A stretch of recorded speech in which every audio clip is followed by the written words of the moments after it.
मिथिलांचल का एकमात्र TV channel Mithila much news अब यूट्यूब पर भी। आप यूट्यूब पर मिथिला मच न्यूज सब्सक्राइब कर न्यूज के लिए रहे अपडेट। इसके अलावा पोर्टल पर www.mithilamachnews.com पर भी दिन भर की खबरें ब्रेकिंग के साथ। अगर हम कहें तो किसी भी मानव के जीवन में दो चीज़ काफ़ी महत्वपूर्ण मायने रखता है, एक शिक्षा, दूसरा स्वास्थ्य। शिक्षा के क्षेत्र में जितने कार्य होते हैं उससे अधिक चिकित्सा के क्षेत्र में लोगों की आशा ज़्यादा बनती है। अगर सरकारी चिकित्सा केंद्रों पर कोई भी गरीब मरीज पहुंचता है तो उसके आंखों में आशा की किरण होती है कि बिना पैसा खर्च किए उसको वहां समुचित इलाज मिल जाए। और ऐसी परिस्थिति में जो कार्य होते हैं वो वहाँ के प्रभारी की ज़्यादा जिम्मेवारी भी होती है।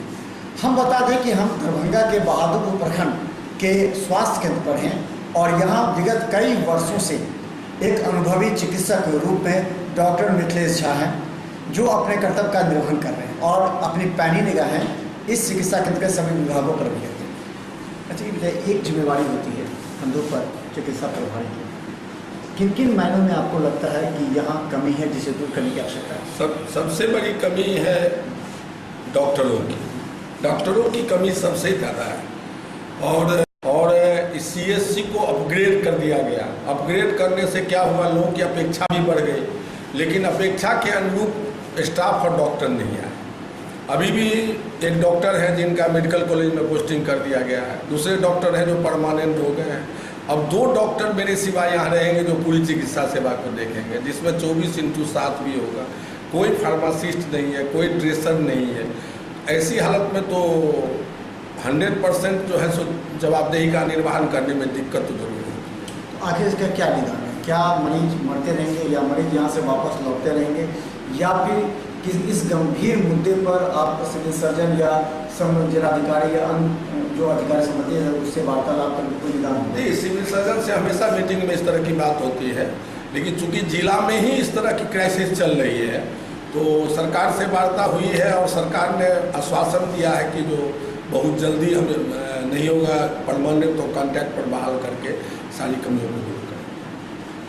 यहाँ किस किस विभाग के डॉक्टर अभी मौजूद हैं? अगर कोई मरीज आता है प्रखंड के किसी भी क्षेत्र से तो क्या सोच कर है कि यहाँ किस विभाग के डॉक्टर? यहाँ कोई भी स्पेशलिस्ट डॉक्टर नहीं है। सामान्य चिकित्सक जिस तरह प्राइमरी हेल्थ सेंटर में सामान्य टेक्नीशियंस वगैरह हैं, जैसे कि लेबोरेटरी में टेक्नीशियंस पूरे हैं, एड्स के टेक्नीशियंस अच्छे हैं, और जो बेसिक हेल्थ वर्कर पुराने बड़े हुए हैं वही लोग विभिन्न कार्यों को करते हैं।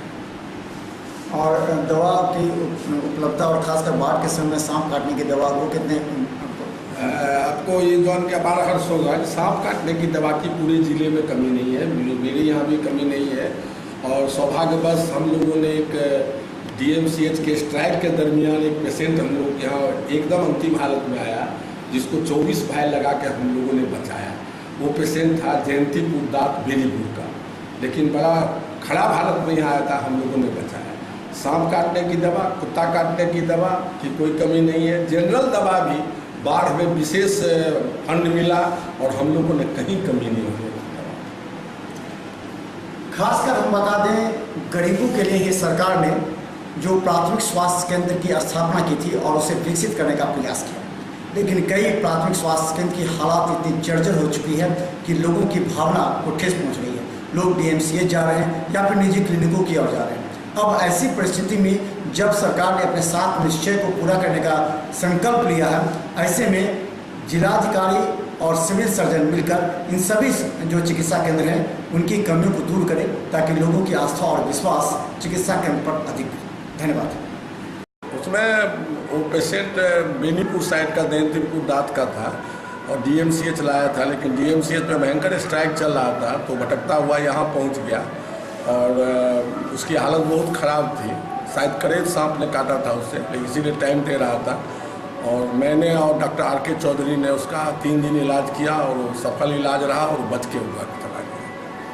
24 वायल एंटी स्नेक वेनम लगा और हम लोग को अपार खुशी हुई उसको बचाने। अभी पूरा दवा है? दवाई पूरा है, 40 वायल मेरे पास।